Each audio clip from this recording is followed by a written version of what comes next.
That's Thoreau's quote, that most men live lives of quiet desperation. It's one of my favorite quotes ever because it's true. And I've been that guy. Oh my God. You're just in this world where you just can't wait to just run away.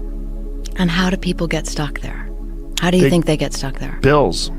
Bills, like financial bills? Mm-hmm. Right? Yeah. That's Bills and interesting. commitment. You have an apartment you have to pay for. You have a car you leased. You have a wife that you have to feed. You have a child you have to raise. You have your mortgage. You have your this. You have your that. And that's where it all comes from. Where do you think opportunity plays into that? Well, the opportunity takes place usually when you're young and you don't have any responsibility. That's when you have your options. Well, your options are severely limited the more you gather responsibilities. Like if I had to, as a 51-year-old father of 3, married man, pays taxes, has a house and a mortgage and a business and all that jazz, if I had to quit everything now and struggle the way I struggled as a stand-up comedian, it would never work. But the only way I could be this person now is if I took that chance when I was 21, when I was dead broke and had my cars repossessed and all that stuff. That's the only way you ever get where you want to go. You have to take a path that's dangerous, and most people want to take the safe path. And the safe path leaves you stuck in quiet desperation almost every time. It's hell. That's the real message. The real message is we all started from nowhere. I mean, we all had bullshit jobs. We all felt like losers. But through time and effort, you build a stronger human. You build a stronger body. You build a stronger mind. You build accomplishments and will and momentum. And then you look back and you go, hey man, I'm not washing tables anymore. You know, I'm not washing dishes. I'm not cutting lawns. I'm not digging ditches. Yeah. You know, I'm a different person now. But I used to be. And these desire not to be that person, not to stay in it. That's what.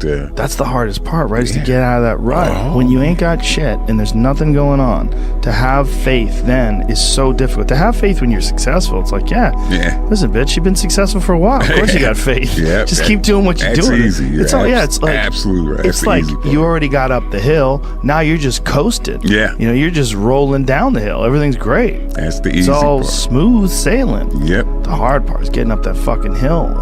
Especially if you got a dad you're hiding from. Especially if you feel like you're a loser. Or you never really had anything in your life that you could look back on and say, hey, I was really good at that. You know, and there's a lot of people out there listening to this. There's so many people that are in that starting point. Like the people that come up to you and say, I don't know what to do. What should I do? How do I do it? Yeah. How do I get going? But you're going to have to figure it out, one foot in front of the other. Exactly. You're going to have to find a thing and keep working at it and get better at it. But can people just make that change? I mean, Yes, look, you can, I believe they but can. you have to plan it out. The way you can change is you have to put aside enough money to give yourself a window. And then you have to have a plan. And you have to spend all your waking hours outside of whatever shit job you do planning your escape. And you have to come to the realization very clearly that you fucked up and you got yourself stuck.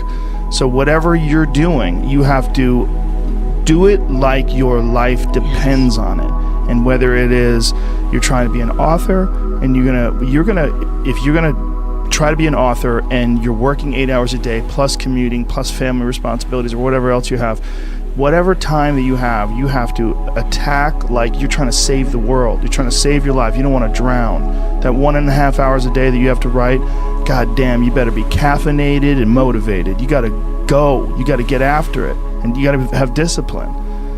Most people don't have those things. Most people don't understand what it's like to really go for something. And to know that the consequences of not doing that are horrific. But if you could just find a thing and work hard at that thing, you'll realize through that thing that you can get good at anything with time and effort. That's one of the things that I like so much about martial arts. They let anybody in. Anybody in, and then from learning how to do that, you get better, and then you realize, damn, I can get better at anything. Because it's so. The first time I ever did jiu-jitsu, I remember just being manhandled so bad, going, man, I'll never be good at this. This is terrible. I'm fucking awful at this. You pick the thing. Yeah, pick the thing. pick the thing. Whatever the thing calls to you. Whatever calls to you. Yep, the desire to change, to not to change those circumstances, whatever they might be. Yeah. As long as you have to have that desire, the will to change those circumstances. Yeah. That's your start right there, man. You know, how bleak it may seem, but if you have the will, the desire to change it, there's your starting point. Yeah, You know? and the suggestion that I always give to people is write down things that you want to try to accomplish. Just write them down. Well, a guy said to me, he said, write the way you want your obituary to appear now. Sit down, write your obituary. He says, because that'll show you how far off your goals you are. Well, here's a better one. Pretend there's a documentary crew filming your success story, and they're following you around right now. What would you do? What would you do if you knew that there was a crew following you around with cameras documenting your future incredible success, and they want to catch you in the act of it all? You would do all the right things you would have to do. Think about that, organize it. But we are saddled down by so many doubts and so much just mental horseshit that keeps people from action.